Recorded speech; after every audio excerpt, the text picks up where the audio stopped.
Urban explorers, what is the creepiest "we're not alone" experiences you've had? I explored part of an old Nike or Atlas missile site one night with a few friends. As we were leaving, someone started shining a laser pointer at us from the woods. Somehow, we couldn't actually see where they were, even though that's usually pretty easy to do with laser pointers. I still wonder if it was just a laser pointer and not a laser sight instead. My friends and I explored an abandoned psych hospital in Suffolk County, Long Island. After checking out the building with the cafeteria and bowling alley, we decided to leave by exiting through the patient room window that we entered in. I realized I had left my flashlight back in an adjacent patient room, so I told my friends that I would quickly grab it. When I went to the other patient room to retrieve it, I noticed that the door was closed and a light flicker was occurring on the other side of it. I noped out of there so fast. I lived quite literally in the middle of nowhere. I worked a night job as well. I was leaving the house one night and heard gunshots, as if dozens of firearms discharged at the same time. I hit the deck and laid flat on my stomach and was freaking out. Several seconds later, I heard it again. I had my keys in my hand and got my door unlocked and crawled back inside the house. I was terrified and had no idea what was happening. I went from window to window, literally expecting to see people coming from the woods. There was no one. I didn't go to work or sleep that night because I couldn't figure out WTH. I called my dad the next morning and he was beside himself. He said, "You know there was a fort there during the Civil War, right? Shots fired from the past." So I take a lot of time lapses of nature and stuff. One clear night I decided to drive out to the middle of nowhere to get a time lapse of the stars. I found a lake that seemed like a cool spot to shoot and set up. About 20 minutes in, I hear a noise and look up to see a light above me. Sure enough, a drone is right above me, just hovering. It freaked me out, so I booked it out of there.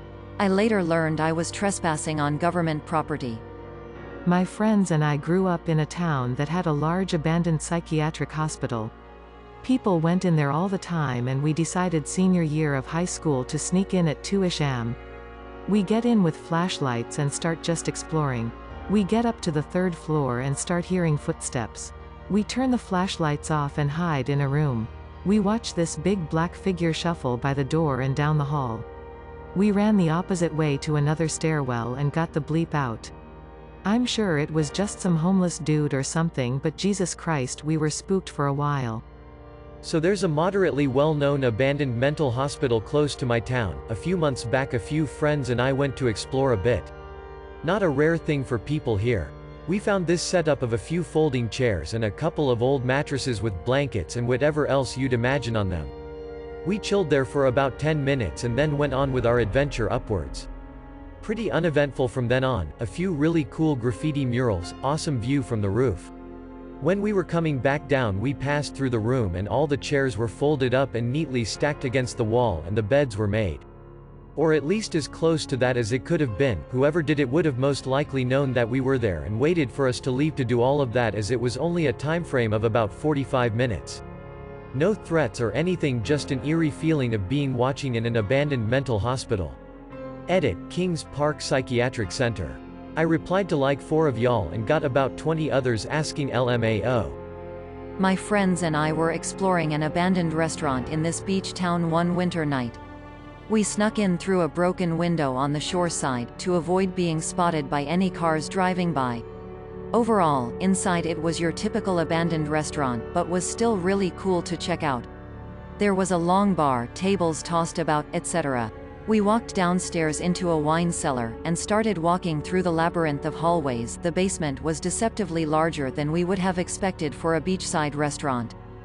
Anyway, we wander into this room off one of the hallways, and shine our flashlight in the corner, and we see an unmade bed, cot, with all of the trappings of someone currently living there, a safety razor next to the mirror, random other belongings. Our stomachs immediately dropped as we realized we were currently in someone's living quarters, and promptly noped the bleep out of there. To this day we still don't know if the person was hiding in the basement with us, waiting for us to leave, as if we stumbled on it while they were out and about. Either way, we couldn't shake the feeling of being watched by someone from the shadows of that basement. So there's this building in my city that has been abandoned for over a decade. The building itself covers over 40 acres, so it's pretty well known by explorers that if the cops come they won't search for you inside, but wait for you to come out. The second time I went to explore this building we were looking for a way inside.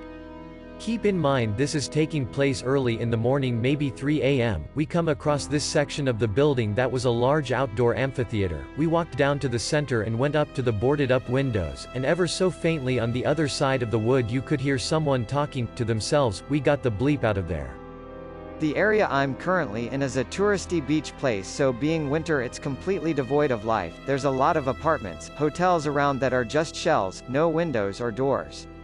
At 2 a.m. I went to go to the local garage to grab some smokes as we were running low. It's dead quiet and you can hear the tiniest sounds.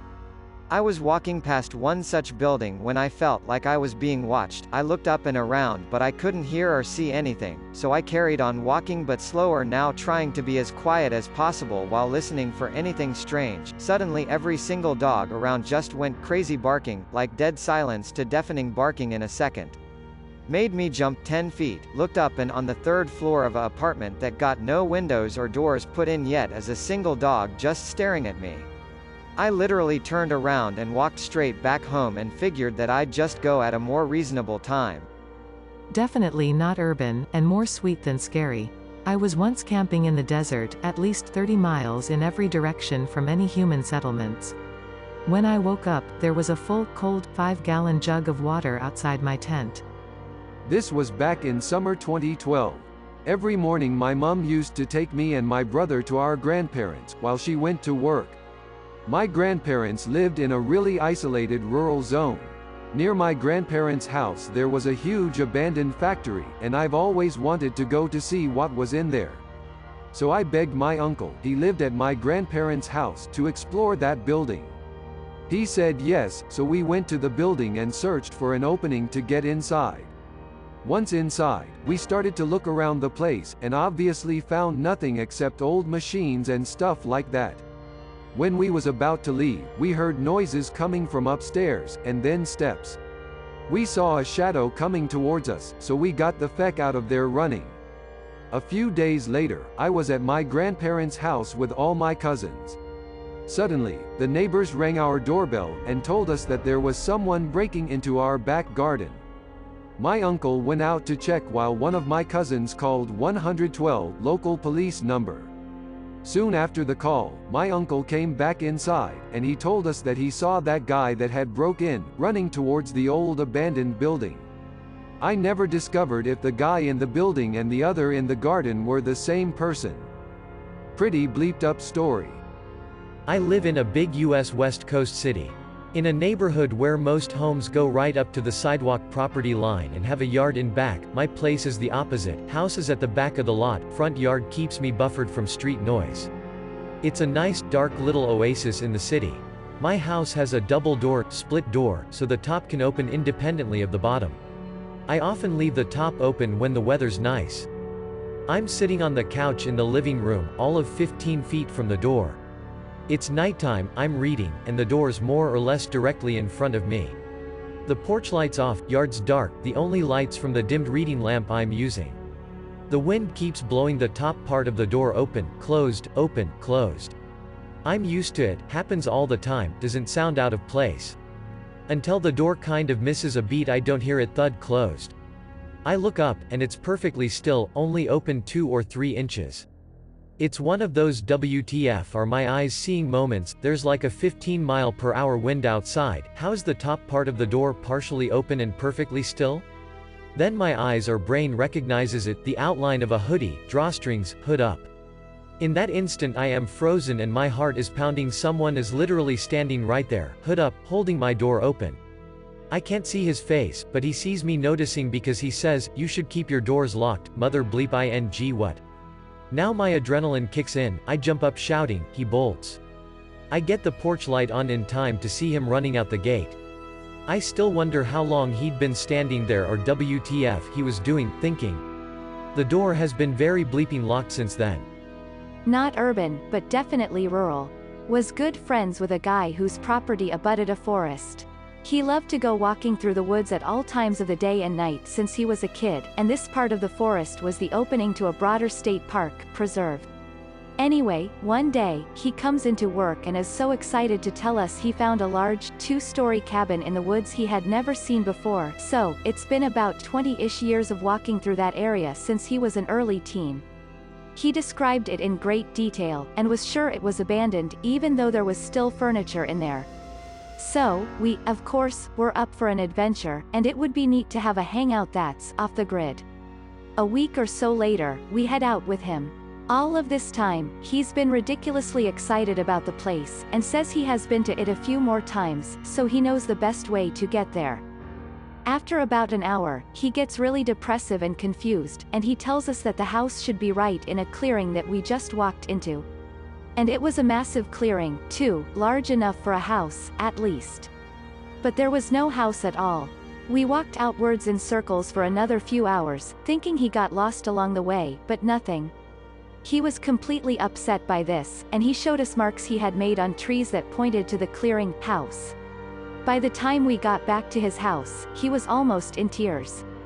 Anyway, a few months later, he comes into work and says he saw the house again, and we ask him if we can go there. He says, "No, you don't want to do that," and is white as a sheet. That's the last thing he ever said about the house, no matter how many times we brought it up. There was an old house down the road from where we lived in the country. It was broken and falling apart, but as a kid that was like the biggest draw for our curiosity. We decided to travel through the brush and go inside it on one of our bike rides, and we found loads of neat stuff. Magazines. Old busted antique-looking furniture. It was actually pretty cool. We knew from stories our dad told us about the house that there should have been a few nice apple trees around, so we wandered outside to go find them, but what we found was a newer van hidden around a bushy area and covered with sticks. Remnants of a camp area with smoke still coming from the campfire, but no one that we could see. We noped out of there and told our parents. Turned out it was someone who had run the border and was camping out in the woods. No other details were relayed to us about it, but pretty creepy for our 12-year-old selves. I decided to climb a tree with a friend in the middle of a large college campus at 2 a.m. Sat up there chatting a while. Then a car pulled up and parked nearly right below us. We go silent. One guy gets out. Driver stays put with the engine running. 5 minutes pass. A whistle comes from behind a nearby building. And one is returned from the guy below us. A few minutes later someone walks up. There's a short exchange, we can hear and see everything. The guy walks away and the car leaves. We are silent. 10 minutes pass. We hand gestured and decide it's go time. We dropped out of the tree and ran. Technically those guys should have felt not alone, but instead we did for weeks. We were so sure we had been spotted. I've posted this a couple of times before, but people seem to like it, so here's a copy and paste. One summer when I was a kid it somehow got popular to explore the storm drainage system underneath our neighborhood. Yes, like the ones in it, but just boring concrete. These were the round tunnels made from pre-made pieces.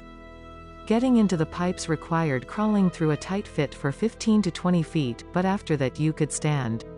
As you explored the system you'd find areas that were big enough to drive a golf cart through, though it would have been impossible to get one there. Occasionally there would be odd structures, like grates that looked like prison bars that only covered half the pipe.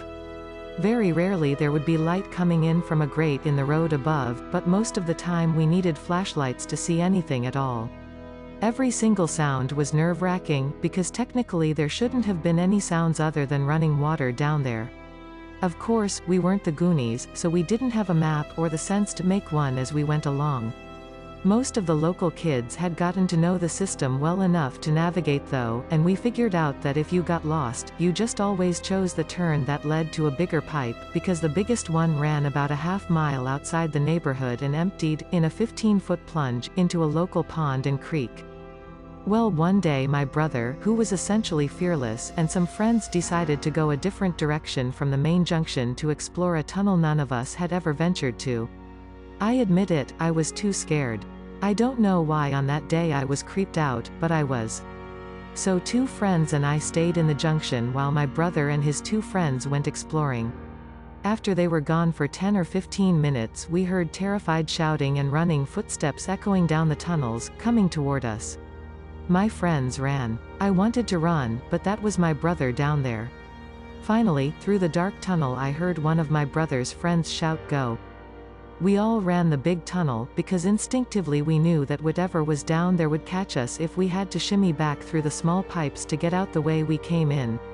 So we ran, hard, flashlight beams bouncing off the walls, until we finally started seeing light from where the tunnel emptied into the pond.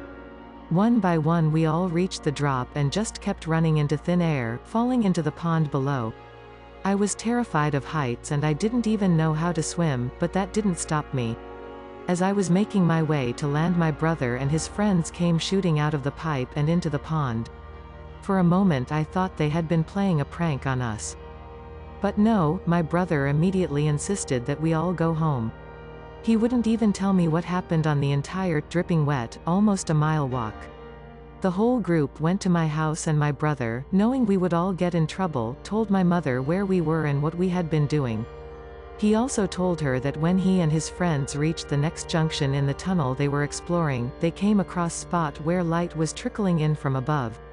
There was a pile of trash and debris built up around one of those half-pipe prison bar grates.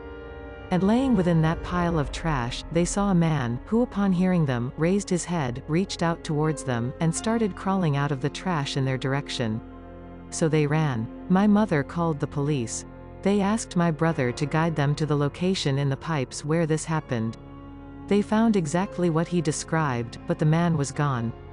Within minutes there were at least a dozen police cars around our neighborhood with people and dogs searching that drainage system.